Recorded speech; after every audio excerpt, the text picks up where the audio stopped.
Meanwhile, at the ex-law office's Let's Blow Everything Out of Proportion Center, What do you mean the deal's going through? No. This Fallout 4 DLC creation club thing is much more of a bigger deal than a $7.6 billion investment. They need to pay attention to me. I wanted more clout because this had to do with Bethesda. Me. Hello and how's it going, everyone? It is Skullzi here, and in case you can't tell by my stupid little intro, yes, the Microsoft and Bethesda deal has been finalized, and that is going to be the first topic that we're going to be talking about in today's Bethesda News Roundup video, where I break down all the most recent Bethesda news, rumors, and speculation. And I have a few interesting things to talk about in today's video, including the finalization of that Bethesda and Microsoft $7.6 billion deal acquisition. We have a few interesting discoveries related to Starfield and even the Elder Scrolls 6, and then a couple other small things I want to finish up and close the video out with. But let's not waste any more time and let's get to today's information. First off, that hasn't happened for a minute, but glasses mode is back. You can see a lot of news articles and other sites and just gaming journalists in general are talking about the Bethesda and Microsoft deal being finalized and actually fully approved here in the United States. And at the time of me recording this video,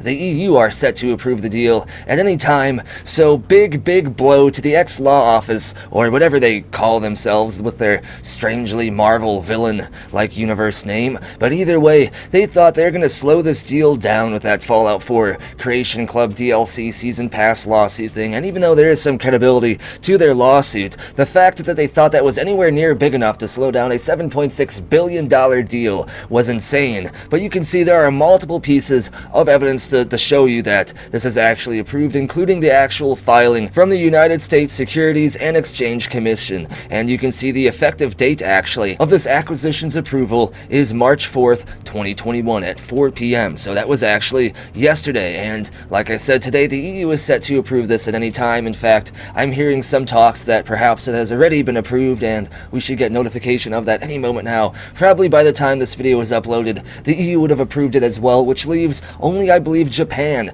to approve this Microsoft and Bethesda deal, and I don't see why they would be the only ones to not approve it, especially when the majority of Microsoft and Bethesda's assets and products and stuff aren't necessarily in Japan, but a large portion of it all certainly is. But either way, it seems like we can put a check in the box of this Microsoft and Bethesda partnership or acquisition, whatever you want to consider it, being finalized, which means maybe we're going to hear more about Starfield soon. That's super exciting. A lot of people speculated that they were waiting to talk more about Starfield until this was finalized, because perhaps Starfield might have some kind of exclusivity with Xbox, and if that is the case, we should maybe start seeing some more Starfield teasers a little bit before we normally would. However, if we don't, and we get that Starfield tease in May like we normally would, if there is to be a big Starfield showcase at E3 this year in June, then I think that would be a sign that there might not be any Xbox exclusivity. Either way, we're probably going to have to wait until the moment we get an actual big Starfield showcase for any more information on exclusivity or not, unless Microsoft and Bethesda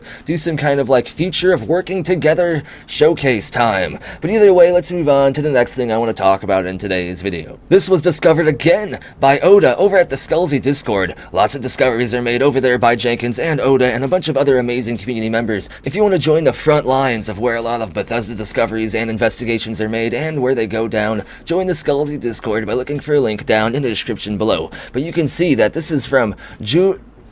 Okay, I really don't want to that is a really cool name, but I don't think I can pronounce that. June Choi, I'm so sorry, but June is a Bethesda Game Studios concept artist, and you can see that this image, these concept arts right here, are actually work from June. And you can see that this is alien movie-inspired environment line art, and they did a 2-week practicing thing with some of their co-workers over at Bethesda Game Studios, and the theme was Ridley Scott's Alien, which is an interesting theme, right? Why would Bethesda Game Studios have their artists doing some kind of practice thing for an obvious sci-fi universe unless they're working on a sci-fi project or gained to utilize some of the skills they learned from this project, from this practice session into Starfield? But they say they use this to practice adding 3D programs into their environmental concept workflow, since it can help them get over some of their more glaring weak points. And this is interesting because they have more of similar stuff right here, which looks like it is again from a kind of different style sci-fi universe, and this is titled Practice ships, and it's from the same Bethesda Game Studios artist, and it says,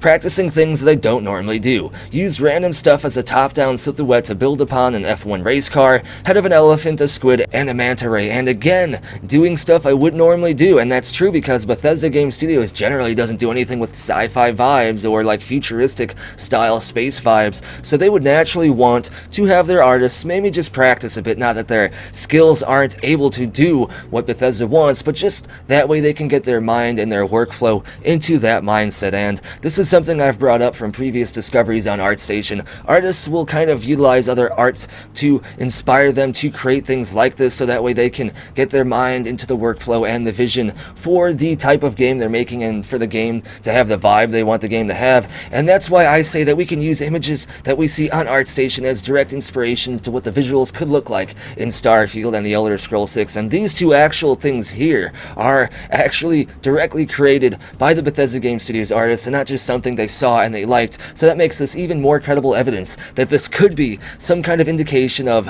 the architecture and design that we will see in Starfield. And let's move on to the next thing I want to talk about in today's video, which is an Elder Scrolls 6 discovery. First of all, this was sent to me by Jenkins. I don't know who actually took all these screenshots, but someone did some deep diving to try to find any evidence they could regarding the potential setting of the Elder Scrolls 6, and we found some evidence that makes it seem like Hammerfell will at least definitely be in the game, or at least on a speculative level, so take all this with a grain of speculation salt. But you can see over on Reddit, someone was asking Jonah Loeb, who is an ex-Bethesda Game Studios artist, a very, very talented artist. He made a lot of the characters and stuff that we fought in the Elder Scrolls and Fallout, including Elduin, and you can see someone asked Jonah, what is one thing you hope to see in the Elder Scrolls 6, considering that you'd write this as a fan of the series and not as an employee. Also, love your work and glad you're enjoying life. Now, keep in mind, Jonah hasn't worked over at Bethesda Game Studios since right around when Fallout 4 was released, and Jonah might not have any direct indication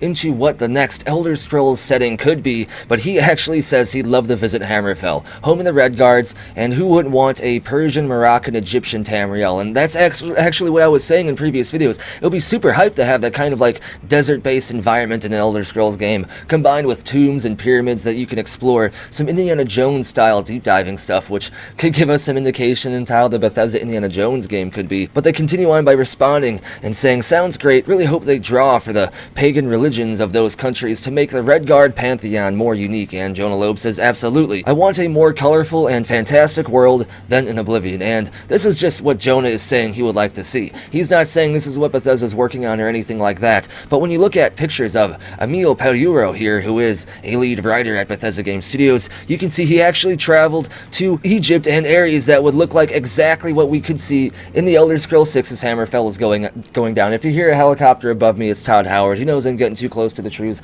I can't edit out helicopter noises. I'm not that skilled, Todd, and you know it. You know my weakness, it's helicopters. And normally you could say Emil Paliuro would just be going on vacation here. However, he actually has posted things saying that this was for a work-related thing, which was or were taken down. I can't find any screenshots of this, but I do remember seeing it myself, so I do understand if you want to just wipe that clean from your memory and pretend like I didn't say that, since I can't support that claim. But we also can see images just like this in the Elder Scrolls 25th anniversary video during the brief stage when they show us some Elder Scrolls 6 development footage. So I think it's safe to say, with Jonah Loeb saying he'd like to see Hammerfell, is a very speculative thing, because he's just saying it because he would like to see it, not because he knows anything. But if you take into consideration all the screenshots of Emil Paliuro here doing some kind of inspiration exploration from what we should see from Hammerfell in the Elder Scrolls 6, I say that this is some pretty solid speculative evidence adding to the pile that Hammerfell will be in the Elder Scrolls 6. And I think it's going to be High Rock and Hammerfell, but we've seen more evidence supporting Hammerfell than High Rock to this point.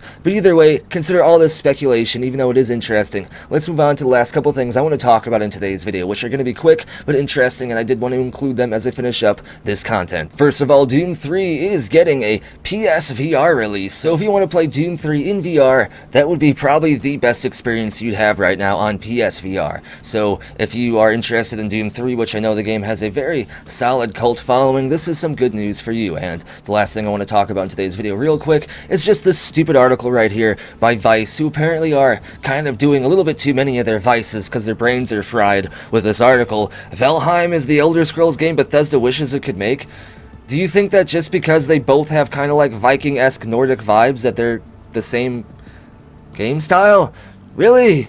How much skooma are you taking? This kind of makes me wonder if you've even played an Elder Scrolls game at all, because Valheim is a totally different type of game with a totally different gameplay style and totally different goals and a totally different setting, a totally different like build. Everything about the two games are so different that comparing them to the two is like saying, oh wow, you like to play checkers? Maybe you're like to join the Navy and do a submarine-based war game tactical exercise. Like saying that the same two are even in the same category is just insane, just because there's some kind of shred of similarity on some micro level. So I just wanted to shout out how dumb articles like this are and end today's video. As always, if you enjoy the content, be sure to give the video a thumbs up, subscribe, and turn notifications on. And if you want to help grow the channel and the community, be sure to share the content, share the channel, get people to subscribe, because YouTube algorithm really doesn't help push channels forward that are underneath 100,000 subscribers. Because of that, the channel grows kind of slowly. However, since I've been asking you all to share the content, the channel has been growing a lot faster. So huge thank you, it is much appreciated.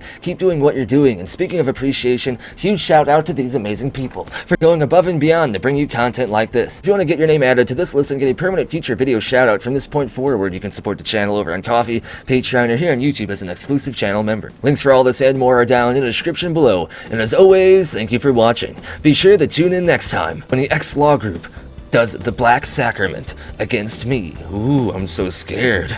Do they think that all of YouTube is gonna shut down because I said something bad about them?